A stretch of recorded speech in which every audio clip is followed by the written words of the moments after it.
Naushad Siddiqui sir সাকরাইলের জমিনে আপনাকে জানাই স্বাগতম। নওশাদ ভাইজান জিন্দাবাদ। আচ্ছা, মিটিংটা হচ্ছে, নওশাদ ভাই এসে গেছে, উনি আস্তে আস্তে ঢুকে যাবে। আপনারা একটু আস্তে করে বলুন, সিরিজ স্যার সেই জায়গায় এসে গেছে, এরপরে উনি বলবেন, বলে বেরিয়ে যাবে। আমিও বলছি সবাইকে যে আপনারা একটু ওখান থেকে, আরে মিটিংটা তো হচ্ছে,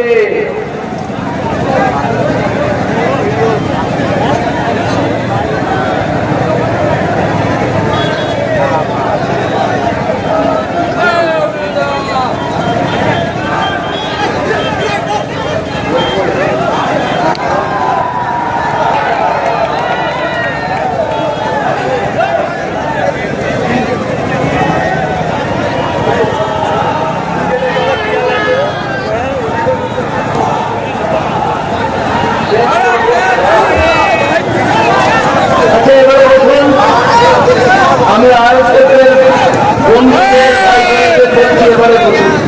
মিটিংটা আমাদের কিছু শৃঙ্খলা আছে, বাম সহযোগী আয়োজক, আমরা কিছু শৃঙ্খলা মেনে কাজ করি। ওই তৃণমূল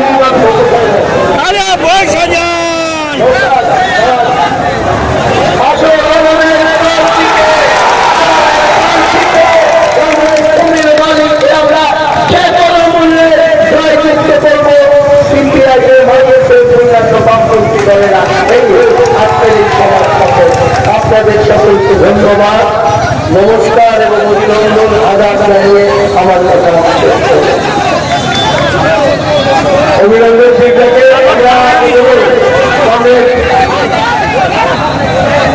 আমাদের এই সাংবাদিক মানুষের পক্ষ থেকে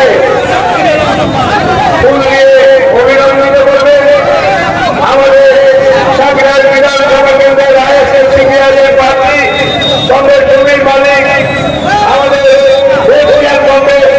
কংগ্রেস শিবির ভট্টাচার্যকে প্রথমে ফুল দিয়ে অভিনন্দন জানাবেন।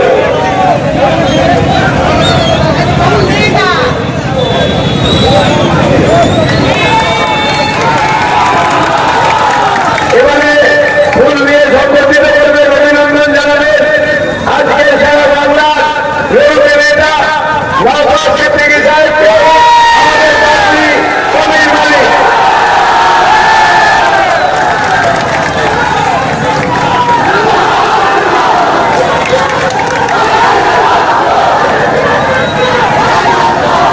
এবারে জমির মালিককে জয়যুক্ত করার জন্য বক্তব্য রাখবেন আমাদের প্রিয় নেতা জনাব নওশাদ সিদ্দিকী সাহেব।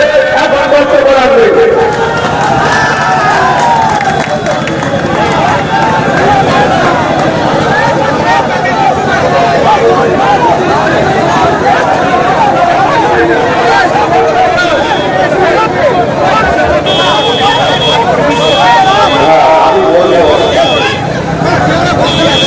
আমি অবশ্যই বলবো, তার আগে আমাদের সকলের প্রিয় প্রার্থী সমীর মল্লিক সাহেবকে আমি আহ্বান করবো, সমীর মালিক সাহেবকে আমি আহ্বান করবো।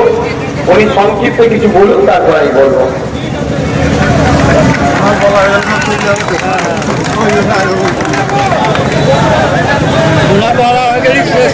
উপস্থিত আছেন আমাদের সকলের প্রিয় এবং এ রাজ্যের লড়াকু নেতা, বিধানসভায় একমাত্র বিরোধী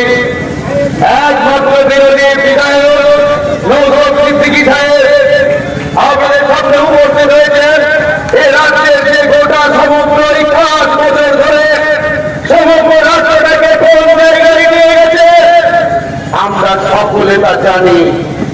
আমরা সকলে জানি সমগ্র বাংলাকে লুটের রাজত্বে পরিণত করেছে। এই বাংলায় দুর্নীতির আতুরঘর তৈরি করেছে। প্রতিনিয়ত এই ৫ বছর বিধানসভায় নওশাদ সিদ্দিকী সাহেব ভাইজান যখন লড়াই করেছে, তারপর মিথ্যা মামলা দেওয়া হয়েছে। বিভিন্নভাবে আমরা আমন্ত্রণের আশায় থেকে একসাথে লড়াই করে গেছি এই ৫টা বছর সময়কালে।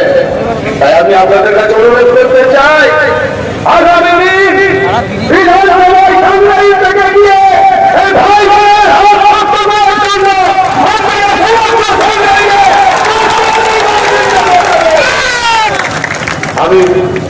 অন্য কথাই বলতে চাই না, শুধু আপনাদের কাছে বলবো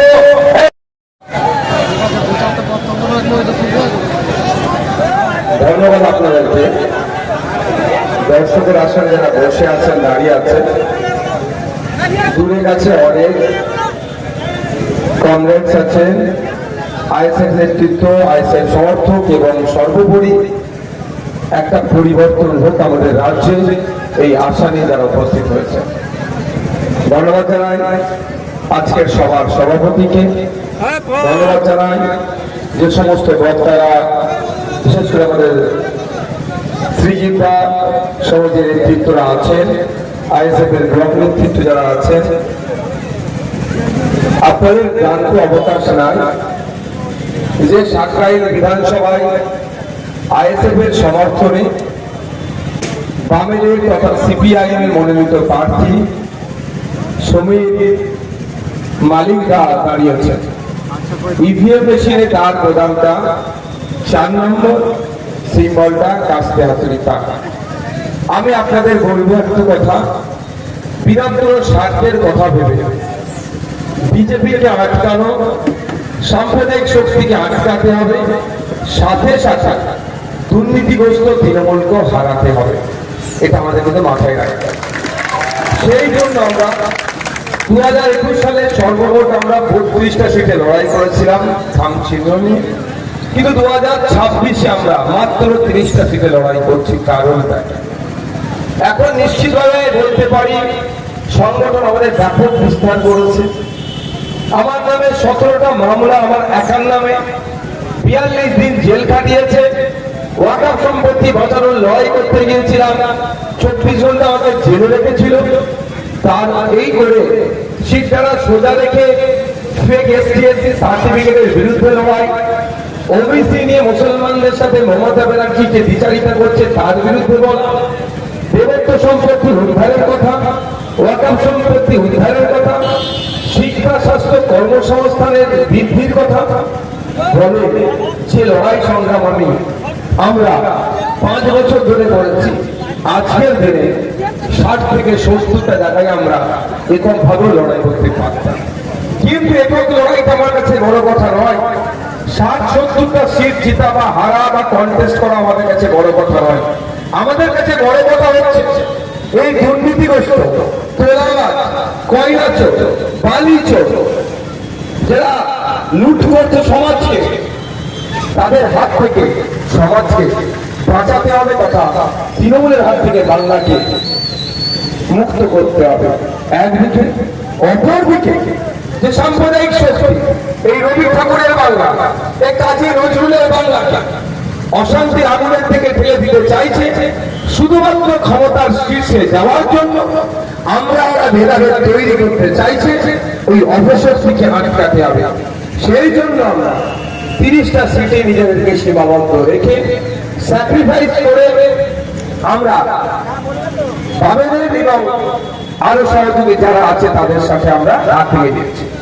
আমরা ব্যক্তিগতভাবে সাকরাইল সিটটা আমাদের নজর ছিল যে আমরা আইএসএফ এর পক্ষ থেকে কন্টেস্ট করব, সেই জায়গাতে আমরা আছি, লড়াইয়ের জায়গাতে আছি, কিন্তু বৃহত্তর স্বার্থের কথা ভেবে আমরা চলেছি এখানে সিপিআই।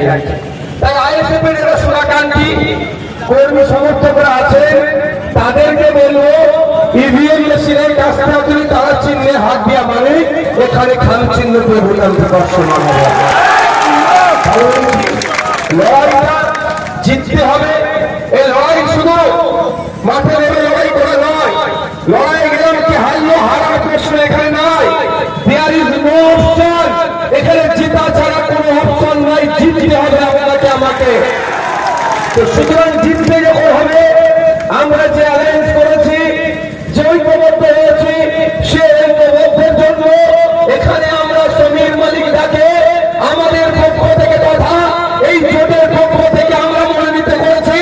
আপনাদের মূল্যায়ন আগামী 29 এপ্রিল ইভিএম মেশিনের 4 নম্বর বোতাম টিপে কাস্টাতে তারা চিহ্নে ভোট দিয়ে বিধানসভার মধ্যে পাঠাতে হবে সমীর মালিককে, দায়িত্ব তুলে নিতে হবে।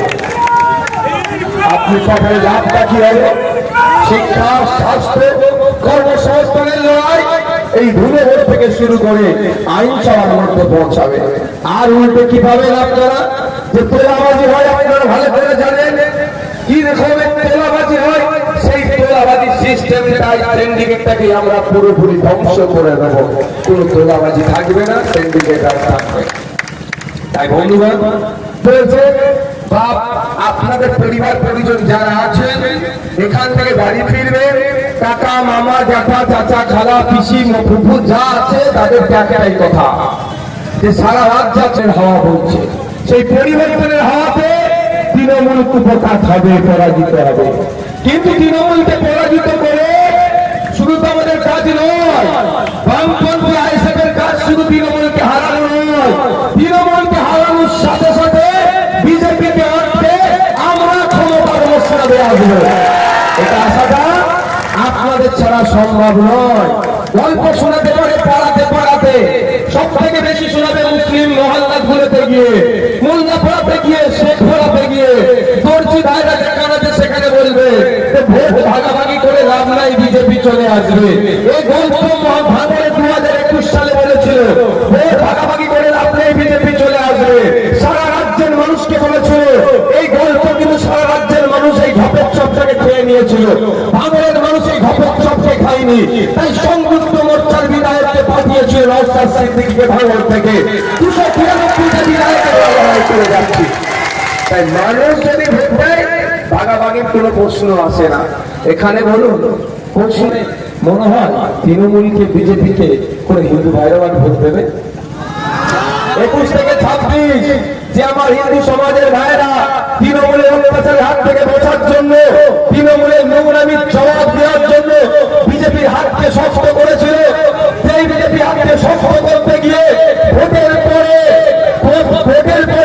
মারকে পিঠের চামড়া উঠে গেল বিজেপির কর্মীদের। আর উল্টে দেখা গেল মমতা ব্যানার্জি শুভেন্দু অধিকারীকে বিধানসভার মধ্যে থেকে শিরুমে চা খাওয়াচ্ছে। এই ভুলটা করবেন না। যদি মনে করেন আপনারা যে তৃণমূলের দুর্নীতি বন্ধ করতে হবে, তৃণমূলের প্রশাসন বন্ধ করতে হবে, তৃণমূলকে জব্দ করতে হবে, তাহলে এই চক্র বিজেপি করতে পারবে না। এই চক্রই চটি করতে পারবে বাম আইএসএফ, তৃণমূলকে জব্দ করতে পারবে। এখানে সমর্থন দিয়েছে কাস্তাতুরি তারা চিহ্নকে। আপনাদের বলবো, আপনাদের মূল্যবান হয়ে কাস্তাতুরি তারা চিহ্নের পক্ষে আসলে বিজেপি আটকাবে, তৃণমূল হারবে। আপনাদের ভোট ছাড়া তো সম্ভব নয়। আপনাদের ভোট দেওয়ার আগে ভুল বুঝিয়ে দিচ্ছে। দেখুন চারিদিকে পরিবর্তনের হাওয়া বইতে শুরু করেছে, চারিদিকে পরিবর্তনের হাওয়া বইতে শুরু করেছে।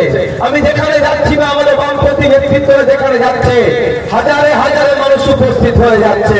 নাচি আপনারাই বলুন, সাকরাইলে এই ধরনের জনসভা বিরোধীদের খুব কমই আপনারা দেখেছেন। এই হাওয়া বইছে, আমি আশা করবো যে ইতিহাস তৈরি হবে সেই ইতিহাসের সাক্ষী সাকরাইলেরও মানুষ থাকুক, আশা আপনাদের কাছে করবো। তাই আগামী 29 এপ্রিল আপনার শুধু নয়, আপনার পরিবারের শুধু নয়, আপনার পাড়ার প্রত্যেকটা ভোট ওই দুর্নীতিগ্রস্ত চোর তৃণমূলের বিপক্ষে হবে, আর সাম্প্রদায়িক বিজেপির বিপক্ষে যাবে, আর আমাদের কাস্তাতুরি তারা চিহ্ন শ্রমিকদের পক্ষে আসবে। প্রস্তুত আছে? যারা এই ক্যাম্পেইনটা করবেন বাড়ি থেকে হাতটা তো এই জায়গায় দাঁড়িয়ে আছে, রাজি আছেন যারা কি? রাজি আছেন যারা কি? আমাদের বাড়ি চলে যেতে হবে, বাড়িতে গেতে নিজেকে দায়িত্ব তুলে নিতে হবে। 10টা 20টা 15টা 50টা মানুষকে বোঝাতে হবে যে আমাদেরকে শ্রমিক মালিক থেকে পাঠাতে হবে বিধানসভার মধ্যে। হাজি এসটি মল্লিক হসপিটালে আজকে আপনি চিকিৎসা পরিষেবা পান না, সেই হাজি এসটি মল্লিক হসপিটালে চিকিৎসা পরিষেবা পাওয়ার নয়, বিধানসভার মধ্যে গিয়ে শ্রমিকরা করবে এবং তাকে সব পরিবার ফিরে আসবে। সেখান থেকে আপনারা স্বাস্থ্য পরিষেবা পাবেন। স্বাস্থ্যের পর লড়াই চলবে, আন্দোলন, শিক্ষার আন্দোলন চলবে, কর্মসংস্থান নতুন নতুন তৈরির আন্দোলন চলবে যদি আপনারা পাঠান। আর এর পরিবর্তে জোড়া ফুল পদ্ম ফুলের কাউকে পাঠালে পার্সেন্টেজ কত হবে সে হিসাব বুঝবে। আপনারা যদি মনে করেন ওই সিন্ডিকেট মুক্ত সমাজ ব্যবস্থা চাই, তাহলে সেই রকম লোককেই পাঠাতে হবে। আর যদি মনে তেমন আর খাওয়ার ইচ্ছা হয়েছে আম, আর আমি যদি জাম গাছ লাগাই, নিশ্চিত ভাবে জাম গাছে আম ধরে না। আমি চাই দুর্নীতিমুক্ত সমাজ ব্যবস্থা। আমি চাই যে সমাজ ব্যবস্থায় নারী পুরুষের মধ্যে ভেদাভেদ থাকবে না। আমি চাই ওই সমাজ ব্যবস্থা, যেই সমাজ ব্যবস্থায় কেউ কথা বলার সাহস দেখাতে পারবে না, রাতারাতার করে মেয়েরা কাজে যাবে না। তাহলে নিশ্চিত ভাবে মমতা ব্যানার্জি তার দলকে জেতানো চাই না। আমি যদি চাই ওই সমাজ ব্যবস্থা যেটা সমীর দ্বারা বলছে, যেটা প্রিয়াঙ্কা বর্মনরা বলছে, দীপশিতাদিরা বলছে, যেটা আমাদের মীনাক্ষীদিরা বলছে, মোনালিসাদিরা বলছে, আমাদের নাজিরারা বলছে, কি 8টা 10টা 11টা 12টা 1টা 2টো 3টে 4টে বড় কথা নয়। মহিলারা তার ইজ্জত আবরুর সাথে নির্বিঘ্নে নির্দ্বিধায় তার কর্মস্থলে যাবে, নির্বিঘ্নে নির্দ্বিধায় কর্মস্থল থেকে বাড়িতে ফিরবে। সমস্ত নিরাপত্তার দায়িত্ব সমীর দ্বারা কাঁধে তুলে নেবে এই সমাজ ব্যবস্থা আমরা চাই। আপনারা কোনটা গ্রহণ করবেন? দেখুন, মায়ের হাতে 1500 টাকা দিচ্ছে আর মাকে ফতোয়া দিচ্ছে, নিধান দিচ্ছে, ডাক্তার করে বেরোতে পারবে না।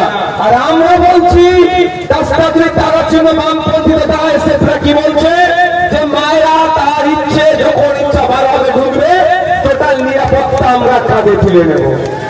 কোনটা গ্রহণ করবেন আপনারা দেখুন, কারণ আপনাদের উপরে নির্ভর করছে। গণতন্ত্রের সব থেকে বড় অস্ত্র আপনাদের হাতে। আর্টিকেল 326, আপনার ভোট দানের রাইট। কিভাবে এক্সারসাইজ করবেন, কিভাবে বাস্তবায়ন করবেন সেটা আপনারা দেখুন। জোড়া ফুল 1500 টাকা মাসে ধরাচ্ছে আপনার আমার বাড়ির শিক্ষিত ছেলেগুলোর কাছে। 1 কোটি অ্যাপ্লিকেশন হয়েছে, 10,000 মতো নাকি দিয়েছে টাকা। কত টাকা দিয়েছে আমার কাছে বড় কথা নয়। 1 কোটি অ্যাপ্লিকেশন হয়েছে, নওশাদ সিদ্দিকী অ্যাপ্লিকেশন করেনি। তারপর আমার মতো অনেকেই করেনি। প্রশ্ন এখানে, পশ্চিম বাংলার 1 কোটি মানুষের গায়ে স্টাম্প লাগিয়ে দিল মমতা ব্যানার্জি। এরা বেকার, এরা বেকার, এদেরকে ভাতা দিচ্ছি আমরা। মানে এটা আমাদের লজ্জার বিষয় যে আমার 1 কোটি বাঙালি ছেলে মেয়েকে এই রাজ্যে মমতা ব্যানার্জি বেকার বলে ঘোষণা করে তারা 1,500 টাকা দিচ্ছে। তার পরিবর্তে সমীর দ্বারা কি বলছে, নওশাদ সিদ্দিকীরা কি বলছে, যে 1,500 টাকায় একটা সংসার চলে না। 50 টাকায় কি হবে? সেই ছেলেটিকে বিয়ে করবে না, পরিবার পরিজন হবে না, পরিবার পরিকল্পনা করতে পারবে না। তার পরিবর্তে একদিকে জোড়া ফুল 1,500 টাকা দিয়ে বেকার করে রাখতে চাইছে চিরজীবনের মতো। ওই তৃণমূলের ঝান্ডা ধরে ভাড়া খাটাবে, মারামারি বোমাবাজি করার কাজে লাগাবে। উল্টো দিকে বামপন্থী আইএসএফ রাস্তা দেখেছে প্রতিজ্ঞাবদ্ধ হয়ে যাচ্ছে, আনুন আমাদের কাছে ক্ষমতায়, আমরা 1500 টাকা নয় 15,000 থেকে 22,000 টাকার কাজের ব্যবস্থা করে দেব। কোনটা গ্রহণ করবে? 29 এপ্রিল কাস্তাতি তারা চিহ্নটাকে গ্রহণ করো, জগন্নাথপুরে ধান চিহ্নটাকে গ্রহণ করো, উলুবেড়িয়া পূর্বে ধান চিহ্নটাকে গ্রহণ করো, দুমজুড়ে কাস্তাতি তারা চিহ্নকে গ্রহণ করো। এর দিকে দিকে যে 30টা জায়গাতে ধান চিহ্ন আছে তাদেরকে গ্রহণ করো, এবং বাকি জায়গায় কোন জায়গায় সিংহ চিহ্ন, কোন জায়গায় আপনার কাস্তাতির তারা চিহ্ন, কোন জায়গায় আপনার কাস্তের উপরে ধানের শীষ, কোন জায়গায় বেলচে কোদাল, তো কোন জায়গায় লাল ঝান্ডার উপরে 3টে স্টার। অর্থাৎ আমাদের যে জোট তৈরি হয়েছে তাদেরকে গ্রহণ করুন। আমি কথা দিচ্ছি আপনাদের, যে এই চাকরি নেই, আজকে বেকারত্বের জ্বালাই চলছে বলে এখানে পরিবার পরিজনকে ছেড়ে ভিন্ন রাজ্যে কাজে যেতে হচ্ছে বাংলা ভাষায় কথা বলার জন্য। কখনো সংবাদ দেবনাথ, তো কখনো সাবির মল্লিককে খুন হয়ে বাড়িতে ফিরে আসতে হচ্ছে, বাপ বাচ্চার শিকার হয়ে বাড়িতে ফিরে আসতে হচ্ছে। একথা আপনাদের আমি জানাতে চাই। বামপন্থী আইএসএফ কমিটমেন্ট করছে আমাদেরকে এখান থেকে সরকারি থেকে যেতাম, দিকে দিকে আইএসএফ বামপন্থীদেরকে যেতাম 148-এর ম্যাজিক ফেকারে আনুন, ওয়ান ফ্যামিলি ওয়ান জব, পরিবার পিছু একজন করে স্থায়ী কাজের ব্যবস্থা আমরা করে দেবো। হ্যাঁ, এই মমতা ব্যানার্জির মধ্যে ডবল চাকরি গল্প আমরা শোনাচ্ছি না, যেটা পারবো সেটা বলছি। প্রতি পরিবার থেকে একজন করে স্থায়ী কাজের ব্যবস্থা করে দেবো। তাহলে আর পরিযায়ী শ্রমিক হয়ে যেতে হবে আপনাদের বাইরে। আজকে দর্জি শ্রমিক, জরি শ্রমিকের কি দুরবস্থা বলুন তো। আমি এখানে ঘোষণা করে যাচ্ছি, রেকর্ড করে রাখো। আর আমার 5 বছরের রাজনৈতিক জীবনে একটা শব্দকে বলতে পারবে না অসত্য কথা বলেছে, অবান্তর বলেছে, ইলজিক্যাল কথা বলেছে, কেউ বলতে পারবে না। আজকেও বলে যাচ্ছি, এখানে দর্জি শ্রমিক যারা আছে পশ্চিমবাংলা সরকার জানেই না, সেই তথ্য তোমাদের কাছে নেই কতজন দর্জি আর জরি শ্রমিক আছে। এই সংযুক্ত মোর্চার এক বিধায়ক সারা 294 জন বিধায়ক মিলে 4000 কোশ্চেন করেছে। আর আপনাদের দোয়া আশীর্বাদে ভাঙড়ের বীর পুরুষেরা বীরাঙ্গনারা আমাকে পাঠিয়েছিল। আমার একার কোশ্চেন 400 বিধানসভার মধ্যে আছে। তার মধ্যে একটা কোশ্চেন গঙ্গার ওয়েবসাইটে পারে দর্জি শ্রমিক কত, জরি শ্রমিক কত, সেই তথ্য রাজ্য সরকার দিতে পারেনি। ভাবতে পেরেছে। তারপরেও বলছি, এই যে দুরবস্থা চলছে, রাজ্য সরকারের নির্দিষ্ট কোন পরিকল্পনা নাই এই দর্জি শ্রমিক বা বিশেষ করে জরি শ্রমিক যারা আছে এই দুরবস্থা কাটিয়ে তোলার জন্য। আমি আপনাদের কথা দিয়ে যাচ্ছি, লেবার ডিপার্টমেন্টের মাধ্যমে আপনারা আমাদের 148-এর ম্যাজিক ফিগারে পৌঁছান।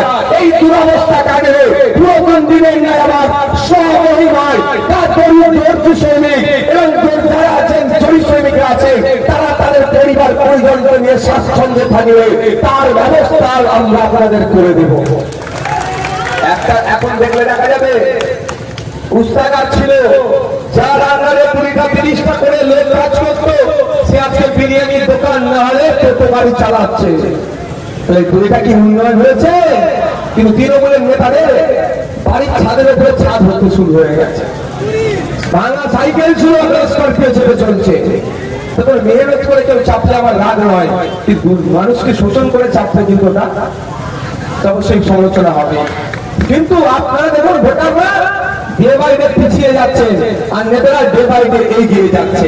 এই দুরবস্থা থেকে যদি পরিত্রাণ পেতে চান তাহলে আমি 29 এপ্রিল কাজটা আপনি তারা চিহ্নে ভোট দিন, ইভিএম মেশিনের 4 নম্বরে বোতাম টিপে রাজ্যের মানুষ 7 তারিখে 148-এর ম্যাজিক ফিগার দিক। আমি কথা দিয়ে যাচ্ছি যে 14 তলাটা তৈরি হয়েছিল, যাকে এখন নবান্ন নাম দিয়েছে, এই হাওড়া জেলার নেপিয়াপুঞ্জে গঙ্গার ওয়েবসাইটে শুধু নয় রাজ্যের মানুষের ক্যামেরা তৈরি করেছিল পাইলট প্রজেক্ট হিসাবে গার্মেন্ট হাব করার জন্য।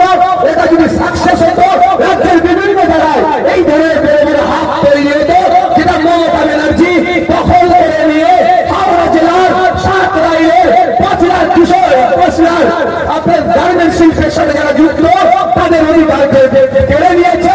আমি এখানে একটা কথা বলে যাই, 148-এর ম্যাজিক ফিগার আপনারা আমাদের দিন, ওই 14 তারা আবার পুনরায় গার্মেন্ট শিল্পের জন্য আমরা ছেড়ে দেবো।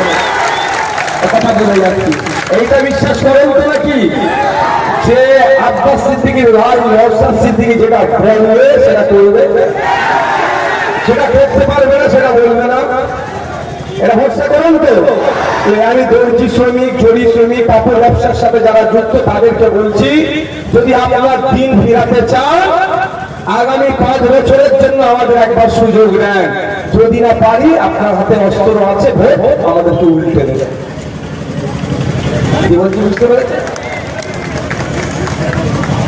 আজকে ওটা যদি হতো দেশ বিদেশে, বুঝতে পারছেন, খারাপ করতে হবে 14 বেলায়, আর সিঁড়িতে উঠে অনেক কষ্ট হয়ে যাবে, একবেলা লাগবে উঠতে একবেলা লাগবে, এত কষ্ট দূরা কেন করবি? ওটা ফুটপাতি বসে বসে মর। বুঝতে পারছে?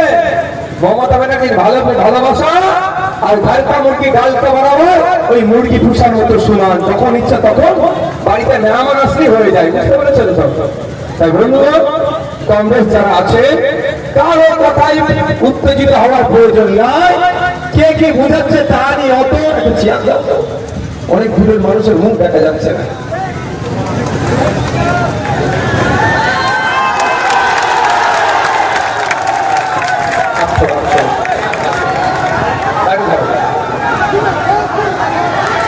টাইম নাই, পরে স্লোগান দেবে। টাইম নাই ভাই, আমার পরে স্লোগান দেবে, আমাকে যেতে হবে। যেটা বলছিলাম, একটু ভাবার সময় এসেছে আমাদের। সংখ্যালঘু মুসলমানরা আছে, দিদিমণি কালকে ঘোষণা দিয়েছে, কি বলুন তো, হজে যেও না, ভোটটা দাও। বুঝতে পারছে? বামেরা মসজিদে যায় না, মাথায় টুপি নেয় না, কিন্তু একবারে বিধান দেয় না যে তুমি এবারে হজে যেও না। হ্যাঁ, বামেরা দুর্গাপুরের ভিটে কাটে না, কিন্তু সাম্প্রদায়িক রাজনীতি চাষও হতে দেয় না। কি দরকার ছিল ওই তাজিয়া আমরা যদিও তাজিয়া অনেকে মানে না মানলার বিতর্কে যাবো না। তাজিয়ার বিষয় তাজিয়ার দিনে দুর্গার বিসর্জন আটকানোর কি দরকার ছিল? আমরা বাঙালি মানুষ সম্প্রীতিতে বিশ্বাসী, ঐক্যে বিশ্বাসী। রবি ঠাকুরকে যতটাই আমরা রেসপেক্ট করি, আমরা কাজী নজরুলকে অতটাই রেসপেক্ট করি। রবি নাম ঠাকুর নাম দিলে কাজী নজরুলের নাম চলে আসে, কাজী নজরুলের নাম নেওয়ার সাথে সাথে রবি ঠাকুরের নাম চলে আসে। আমরা মনে করি একে অপরের পরিপূরক, এই বাঙালি আমরা। তো এই বাংলাতে দুর্গা বিসর্জনের জন্য তাজিয়া আটকাতে লাগে না, বা তাজিয়া বা মহরমের জন্য দুর্গা বিসর্জন আটকাতে লাগে না। কিন্তু মমতা ব্যানার্জি ওটা আজকে সাম্প্রদায়িক শক্তির চাষ করেছে। আমি ধর্ম করবো, সরকার আমাকে নির্দেশ দিতে পারে না। হ্যাঁ, আমরা যারা ধার্মিক, আমাদের উচিত হবে যে আমার ধর্ম পালন, অন্য ধর্মকে না বাধা সৃষ্টি করে, অন্যের না ক্ষতি করে। কিন্তু মমতা ব্যানার্জি চাষ করেছিল। তখন অনেকে হয়তো ভালো লাগতে পারে, দেখলে আমাদেরটা ছেড়ে দিল, ওদেরটা আটকালো। এটা মোটো ভাববেন না। ওই আপনারা আজকে দেখেছেন হজে যেতে বারণ করছে, যিনি এসআইআর করে আজকে 27 লক্ষ বাঙালিকে আতঙ্কের সামনে দাঁড় করিয়ে দিল, তার নাম হচ্ছে মমতা ব্যানার্জি। মমতা ব্যানার্জি কোর্টে গিয়ে এরকম হই হই না করলে না, এটা জুডিশিয়াল বিষয়ে যেত না। আমরাও মামলা করেছি সুপ্রিম কোর্টে, মোস্তারিবানেরও মামলা আছে, আমারও মামলা আছে। কিন্তু আমরা 11 জন্য গিয়ে নওশাদ শরীফ কালো কোর্ট নিয়ে হঙ্গি করিনি। মমতা ব্যানার্জি যা করলো, নির্বাচন কমিশন এখন সহজ করে দিল। তাই প্রশ্ন করছে এখন জাজেসদের ম্যাটার কোর্ট হয়ে গেছে, কোর্ট যেটা হলো আমরা সেটা করবো। বুঝতে পারছেন? তো মমতা ব্যানার্জি প্ল্যান পরিকল্পনা মাফিক 27 লক্ষ যে মানুষের নাম বাদ করেছে, বিজেপিকে সাথে নিয়ে এই আতঙ্কের পরিবেশ তৈরি করেছে। বাঙালিদেরকে যারা আতঙ্কে রেখেছে, আমরা বাঙালিরা তার উত্তর দেবো কি দেবো না ভাই? এই বিজেপি তৃণমূল মিলে নির্বাচন কমিশনকে সামনে রেখে 17 লক্ষ আমার হিন্দু সমাজের মা বোন বাপ ভাই এবং 10 লক্ষ মুসলিম সমাজের মা বোন ভাই বাপ ভাই, অর্থাৎ 27 লক্ষ বৈধ ভোটারের নাম যে ডিলিট করেছে, মূল চক্রীগুলোর নাম হচ্ছে মোদী মমতা। তাই এই নির্বাচন আসছে, মোদী মমতাকে জবাব আমরা দেবো। তোমরা আমাদের 27 লক্ষ বাঙালিকে আতঙ্কে রেখেছে, আমার পরিবারের মানুষকে আতঙ্কে রেখেছে। আমরা বাঙালিরা বুঝিয়ে দেবে, এই বাঙালিরা তোমাকে শূন্য হাতে ফেরাবে সাতরাইল থেকে। রাজি আছেন তো নাকি? মুসলমান ভাবছে শুধু তার নাম কেটে দিয়েছে, আর মিডিয়া এমন করছে, আমার হিন্দু মায়েরা বাপেরা ভাবছে মুসলমানদেরকে জব্দ করছে। জব্দ যে হচ্ছে সেই বুঝতে পারছে, ওই আমার বাঙালি জব্দ হয়ে যাচ্ছে। আপনাকে আমাকে লড়তে হবে, আমার বাঙালি ভাইরা মায়েরা জব্দ হয়ে যাচ্ছে, তাকে বাঁচানোর জন্য। তাই আপনাদের বলবেন জবাব দেওয়ার সময় এসেছে। 12টা রাজ্যে সাইয়া হয়েছে। কোন জায়গায় খবর পেয়েছেন লজিক্যাল ডিস্টারবেন্স হয়েছে? কোন জায়গায় আন্ডার অ্যাডজুডিকেশন হয়েছে? খবর পেয়েছেন? কোন জায়গায় এই ধরনের র্যান্ডম ভোটার ডিলিট হয়েছে? খবর পেয়েছেন? কেন হয়নি? তামিলনাড়ুতে হয়নি, কেরলে হয়নি, অবিজেপি রাজ্যে এরকম করার সাহস পায়নি। এখানে পেয়েছে কেন? সেই জ্যোতিবাবুর কথা মনে পড়ে যাচ্ছে। সরকার না চাইলে দাঙ্গা হয় না, সরকার না চাইলে নামও ডিলিট হয় না। পশ্চিমবঙ্গ সরকার চেয়েছে, তাই নাম ডিলিট হয়েছে, না চাইলে নাম ডিলিট হতো না। সেই যারা নাম ডিলিট করেছে তারাই আবার ভাঙর একটা দেয়াল লিখেছে, এসআইআর এর হাত থেকে বাঁচতে থামতেই কি বলে তৃণমূলকে ভোট দিই, টিএমসি কে ভোট দিই, এই দেয়াল লিখেছে। আমি আপনাদের বলছি, এসআইআর যখন হচ্ছে, কালকে মমতা ব্যানার্জি আমনাগাতে গিয়ে কি বলেছে বলুন তো? রফিকার রহমান এমএলএ আছে। তাহলে রফিকার রহমান এমএলএ আছে মানে পশ্চিমবাংলা সরকার তৃণমূলের আছে। তাই তোমরা কথা অনুযায়ী বলবো, এসআইআর এই এন্টায়ার প্রসেসটা নিশ্চিতভাবে সমীর মালিকদের সরকারের আমলে তো হয়নি, আইএসএফ সংযুক্ত মোর্চার সরকারের আমলে তো হয়নি, হয়েছে তৃণমূলের আমলে। তাই জবাবটা তৃণমূলকেই দিতে হবে। প্রিয়া পাল মহাশয়া থেকে শুরু করে তৃণমূলের যারা ভোট চাইতে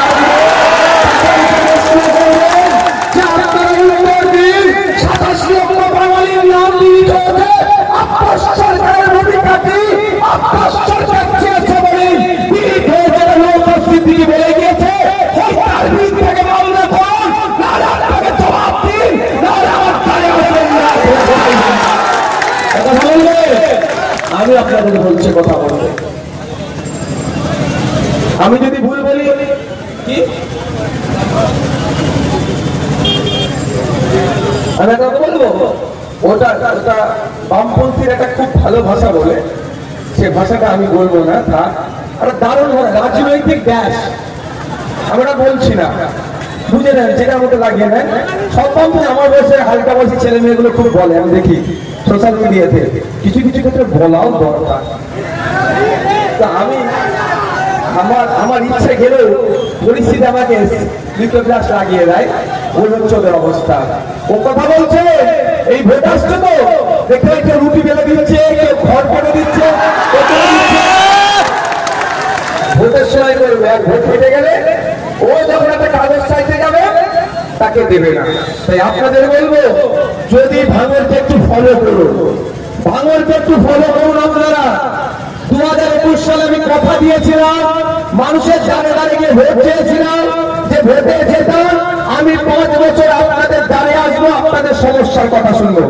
5 বছর ধরে আমি দুয়ারে বিধায়ক অর্থাৎ পাড়াতে চলে যেতাম, মহল্লাতে চলে যেতাম, মাঠে চলে যেতাম, গিয়ে মানুষের সাথে কথা বলেছি, সমস্যার সমাধানের সর্বোচ্চ চেষ্টা করেছি। আপনারা যদি চান যে বিধায়কের অফিসে আমাকে যেতে লাগবে না, বিধায়ক আমার পাড়াতে এসে আমাকে পরিষেবা দিক, তার জন্য সরকার সর্বমোট 1,21,000 টাকা দিচ্ছে। তেল খরচ, ফোন খরচ সব মিলিয়ে 1,21,000 যখন পাচ্ছে, আমি কেন বিধায়কের অফিসে যাব? বিধায়ক আমার পাড়াতে আসবে, তার অন্য কোনো ভোটাধিকার দরকার নয়। আগামী 29 এপ্রিল শ্রমিক মালিককে যেতাম, আমি দায়িত্ব নিয়ে বলতে পারি, যেভাবে আমি মানুষের দ্বারে দ্বারে তার বুথে বুথে গিয়ে মানুষকে পরিষেবা প্রদান করেছি, আর আমি 5 বছর শ্রমিক মালিকরা আপনাদের দ্বারে দ্বারে গিয়ে আপনাদের চাওয়া পাওয়া অনুরোধ শুনবে, সমাবেশ সর্বোচ্চ চেষ্টা করবে। আমি আবারও বলছি, খাওয়ার ইচ্ছা গেছে আম, লাগাবেন জাম, আম পাবেন না। আপনার জুতো ছেড়ে যাবে বিধায়কের অফিসের বাইরে বসে রাখে গিয়ে গিয়ে, আর বিধায়ক এসি রুমে বসে থাকবে, বসে থাকবে। ওর দিন নাই। ভোটের সময় যেভাবে রাস্তায় থেকে ভোট চাইছে, 5 বছর এরকম রাস্তায় রাখতে হবে। যদি চান পরিবর্তন করে দেন, যদি চান পরিবর্তন করুন, খাস্তা আপনি তারা চিহ্নকে ভোট দিন, এবং তখন সবাই জি হুজুর করবে। আমার থেকে শিক্ষা নেন। আমি বক্তব্য দীর্ঘায়িত করবো না, তবে মনে আছে তো ওয়াকাফ আন্দোলনের সময় কি বলেছিল, কি বলেছিল? এই ওয়াকাফ ছেড়ে কি উত্তর দেবে? এবার কি উত্তর দেবে? এই টিএমসি কে কি বলবো? দিল্লি গিয়ে ভোট না। বিজেপি কে কি বলবো? শুভেন্দু অধিকারীদের কি বলবো? মমতা ব্যানার্জিদের কি বলবো? শেষ ঘোষণা দিয়ে আমি বক্তব্য শেষ করবো। এটা এসসি সিট, স্বাভাবিকভাবে এখানে পিছিয়ে বর্গের হিন্দু সমাজের মানুষ একটা হেভি অংশে বসবাস করে। আপনাদের তো মমতা ব্যানার্জি খুব ভালোবাসে, বলি আদিবাসী আর মুসলমানকে এত ভালোবাসে, কেরালা চোখে বাম লাগিয়ে কাঁদে মমতা ব্যানার্জি। চোখে পানি না বাড়ালে বাম লাগিয়ে দিয়ে এমনি অটোমেটিক্যালি ঝাঁঝে পানি দাঁড়াবে। আর কি বলবে, ওরে বাবা এত অশ্রু ঝরাচ্ছে, মানে আমাকে তো আপনারা সিরিয়াস নেন না, সবসময় হাসি, ওই যে সিরিয়াস নেন না। আমি যদি চোখে বাম বাম লাগিয়ে দিতাম, এখন কাঁদা কাঁদা করতাম, ওরে বাবা এই আমাদের নেতা। কিন্তু আপনাদের বলি, 22% সংরক্ষণ আছে দলিতদের জন্য, পিছিয়ে বর্গের হিন্দুদের জন্য উচ্চ শিক্ষায় আর চাকরিতে। পশ্চিমবাংলার সরকার 22% খাতাই কলমে সংরক্ষণকে মেনটেন করছে, কিন্তু 100 জনের মধ্যে 22 জন যে চাকরি পাচ্ছে, সেখানে প্রকৃত দলিত 22 জন পাচ্ছে না। ফেক সার্টিফিকেট দিয়ে দলিতের অধিকার হরণ করছে। আমরা আপনাদের বলে যাই, ঠিক একই ভাবে এসটিদের অধিকার হরণ করছে। 80 লক্ষ আদিবাসী আছে, আর 1.5 কোটি সার্টিফিকেট দিয়ে দিয়েছে। মানে বুঝতে পারছেন কিভাবে অধিকারটা কেড়ে নিচ্ছে। আমি আপনাদের কথা দিয়ে যাই, আপনারা আমাদের ক্ষমতায় নিয়ে আসুন, 148-এর ম্যাজিক ফিগারে পৌঁছান। ক্ষমতায় আসার 6 মাসের মধ্যে কমিশন বসাবো, যত ফেক এসটি এসসি সার্টিফিকেট আছে সে শ্মশানে থাকুক আর কবরস্থানে থাকুক, খুঁজে বার করে চালিয়ে দেবো। প্রকৃত পিছিয়ে বর্গের হিন্দু, দলিত, আদিবাসীদের উচ্চ শিক্ষায় চাকরিতে কোনো ফেক মানুষ না ঢুকে তাদের অধিকার কেড়ে নিতে পারে, তার বন্দোবস্ত আমরা করবো কথা দিয়ে যাচ্ছে। আর সাথে সাথে এটাও ঘোষণা দিচ্ছি, ওবিসি এ ওবিসি ভিন নামে মমতা ব্যানার্জি মুসলিম সমাজের সাথে যে বিচারিতা করছে, 10% সরকারি চাকরি উচ্চ শিক্ষা মুসলমানদের যে সুযোগ পাওয়া দরকার ছিল, সে পিছিয়ে বর্গের মুসলমানদের সেটাও আজকের দিনে পাওয়া যাচ্ছে না। বামেদের আমলে যে ওবিসি ছিল, সুপ্রিম কোর্ট পর্যন্ত সে ওবিসিতে হাত লাগাতে পারেনি। মমতা ব্যানার্জি যে ওবিসি তৈরি করেছে, ঘেটে ঢাল করেছে, আবার সেই সুদিন ফিরিয়ে নিয়ে আসবো কমিশনের গাইডলাইন মেনটেন করে, সায়েন্টিফিক ওয়েতে সার্ভে করে যে পিছিয়ে বর্গের মুসলমান হবে সেই যে সংরক্ষণের আওতায় আসবে, তার সুবন্দোবস্ত আমরা এই 6 মাসের মধ্যেই করে দেবো। তাই বন্ধুগণ, আপনারা ভাবুন কি করবেন। ওসব কে